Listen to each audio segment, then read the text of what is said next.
Gracias, presidente.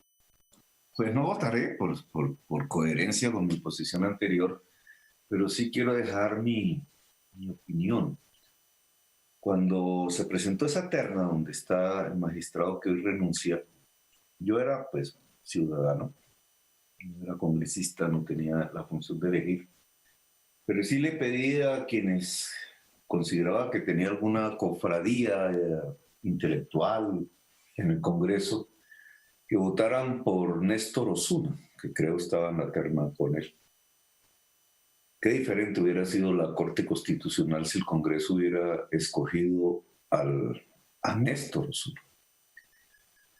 Se vendió en aquel entonces y por eso Néstor fue derrotado en la votación. La tesis del gobierno del entonces, del presidente Santos, y sobre todo del rector de la Universidad Externado, de la que yo soy egresado, que este magistrado que hoy renuncia iba a ser el líder jurídico de la paz. Creo que les pasó, y entonces aquí me incluyo, como cuando decidí votar también en este Congreso, en este Senado, por Ordóñez. Lamentable decisión. En ese momento no sabía que era un fascista, pero es un fascista.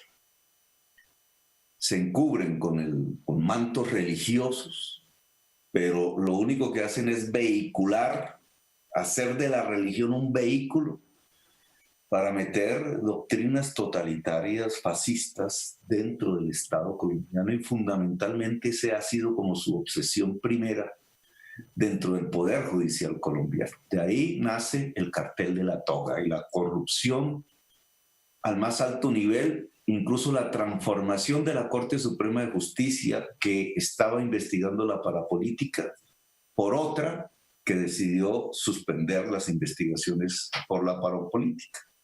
Allí el cartel de la toga fue líder efectivamente de ese tipo de proceso, que le convenía mucho a la clase política tradicional. Cambió el país, indudablemente el eje de la discusión dejó de ser la parapolítica y empezó a ser la paz, lo cual era un gran avance indudable. Y este magistrado que hoy renuncia se vendió, digamos, al Congreso de la República como el líder jurídico de la paz. Eso dijo el rector del Externado en su momento, eso dijo el presidente, etc. Y hoy sabemos la realidad. Fueron utilizados los electores que aspiraban a que este magistrado fuese un baluarte.